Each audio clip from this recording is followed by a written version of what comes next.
Todo era calma hasta que apareció la bestia. Una mole de pelo pardo de casi 2 metros de altura, erguida sobre los 2 troncos de roble que asemejaban sus robustas patas traseras. En los montes cangueses se detuvo entonces el tiempo, y todo lo inundó el nauseabundo olor del aliento del monstruo, enfurecido y decidido a matar. Minutos después, se oyó por todos los contornos regios el bramido de satisfacción del oso, que acababa de destrozar a un hombre. Todo esto ocurrió hace más de 1280 años y cambió nuestra historia para siempre. Aunque, como les digo una cosa, les digo también la otra. Puede que esto en realidad no ocurriera nunca. Pues menudo un lío. Pues sí, menudo un lío es a veces la historia medieval, o mejor dicho, el tratar de desentrañarla. No es la primera vez que en este podcast les hablo de la poquísima información que tenemos sobre esta época, la de nuestro reino, el reino de Asturias, que aún, por cierto, no era tal. El reino del siglo VIII, porque ya habrán adivinado nuestros oyentes, a buen seguro, atentos conocedores de la historia de Asturias, que de quien hoy les voy a hablar es del breve rey Fabila. Es esta una de las más conocidas crónicas de nuestro pasado, la que dice que a Fabila le mató un oso en los montes de Cangas de Onís. Y, sin embargo, en torno a este suceso no hay más que dudas, teorías y aderezos producto de la imaginación de quienes nunca vivieron en el año 739, que es cuando se desarrolla esta historia. Del pobre Fabila se cuenta que poco hizo que fuera digno de la historia, aunque tampoco se dice que fuera un mal rey. Fue sencillamente un joven a quien tocó vivir tiempos menos convulsos que a su padre, don Pelayo, otro de esos personajes construidos en torno a la leyenda y a la fantasía más que a la historia.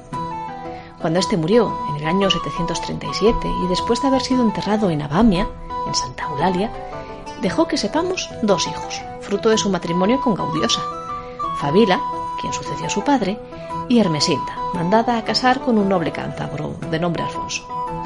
Nada seguro. Por no estarlo, no lo está ni siquiera la existencia de la reina Gaudiosa, un hombre que solo aparece en el siglo XVI, en los textos de Ambrosio de Morales, 900 años después de su existencia. Ambrosio era un hombre apasionado de la historia, tanto que a veces la aderezaba un poquitín demasiado. Bueno, pues cuenta el buen Ambrosio en su Crónica General de España que Fabila estaba casado con una mujer que se llamaba Froiliuba y que ya le había dado algunos hijos. ¿Y esto cómo lo sabía el historiador tantos años después? Pues porque parece ser que allá en el siglo XVI aún se conservaba una lápida en la iglesia de la Santa Cruz, en Cangas de Onís, que aseguraba que ésta había sido construida por su siervo Fabila, con probada fe, con Froileva, su mujer y sus hijos. Bien, pues primera incógnita de la historia. Si tenía hijos que pudieran sucederle, el tal Fabila, ¿por qué a su muerte, en el año 739, quien le sucedió fue su cuñado y no alguno de ellos?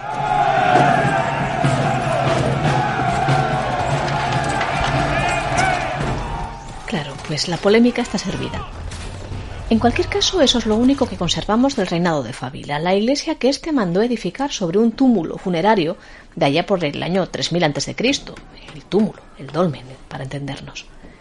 Fabila acababa de llegar al poder y, si pudo construir aquel templo, cuentan que el primero tras las escaramuzas de su padre contra el moro, fue porque vivió en un tiempo de paz relativa, estando los musulmanes más ocupados en otras cuitas que en el aún inexistente reino de Asturias, ya que no se puede llamar estrictamente reino a un sistema que todavía está en gestación.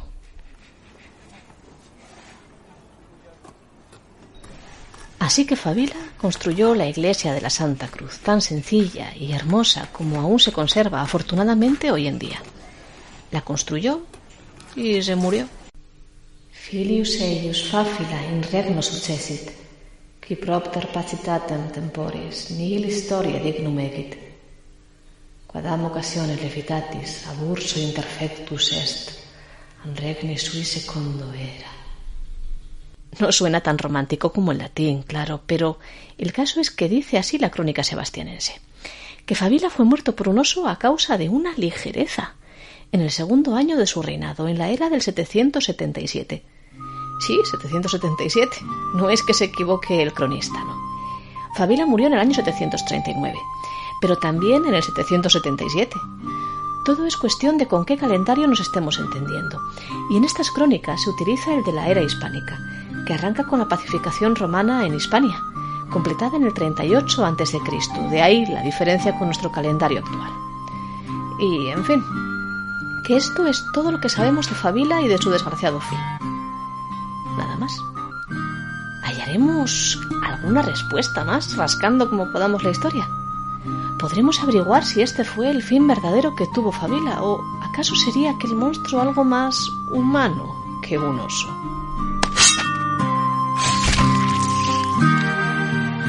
Pues esta vez, lamentablemente, poco podemos contar. A lo largo de los casi 1300 años que nos separan de esta historia, ha habido tiempo para que surgieran todo tipo de leyendas, de invenciones y teorías sobre una historia tan concreta, tan remota y que ha dejado tan poco rastro, que ya es difícil saber, muy difícil. Por tradición oral sabemos que hubo muchos cuentos que de boca en boca hablaron de este suceso, añadiendo detalles imposibles de saber, como por ejemplo que la reina Froiluga había advertido a su esposo del peligro que corría cuando éste salió dispuesto a cazar un oso. También ha traído cola, claro, el hecho de que Fabila no fuera sucedido por ninguno de sus hijos, que sabemos que los tuvo, como ya dijimos antes. Eso ha generado que algunos estudiosos apuntasen a un asesinato regio, a un crimen con todas las de la ley, que no sería cosa rara en tiempos convulsos y de luchas para el poder, aunque el tiempo de Fabila no parecía ser uno de esos precisamente, y tampoco está claro qué sistema de sucesión se seguía en aquel reino. Por ejemplo, Ambrosio de Morales dice que este hecho demuestra que no era de padres a hijos, sino más bien una elección de los nobles que a la muerte de Fabila prefirieron darle el trono a Alfonso, su cuñado, un hombre hecho y derecho, y no a sus hijos, probablemente demasiado jóvenes como para reinar. Pero entonces, ¿por qué tanto silencio? ¿Por qué ni siquiera conocemos los nombres de aquellos niños, como si una fuerza poderosa, regia, hubiera decidido borrarlos de la historia?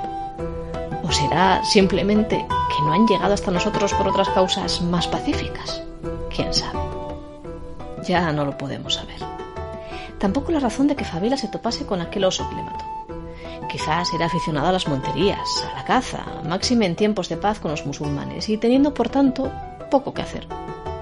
O tal vez fuera aquel un rito de iniciación, una ceremonia habida para mostrar su valor en el combate contra la bestia, ya que las validades políticas de aquel tiempo no le habían permitido hacerlo contra los hombres.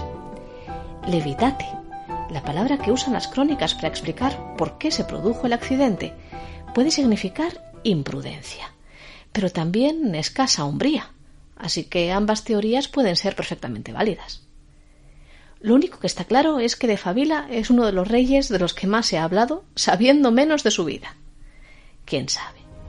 Quizás algún día, por las inmediaciones de la Santa Cruz, quiera el alma de Fabila o Fáfila, como le llamaron sus coetáneos, contarnos la verdad de algún modo o manera.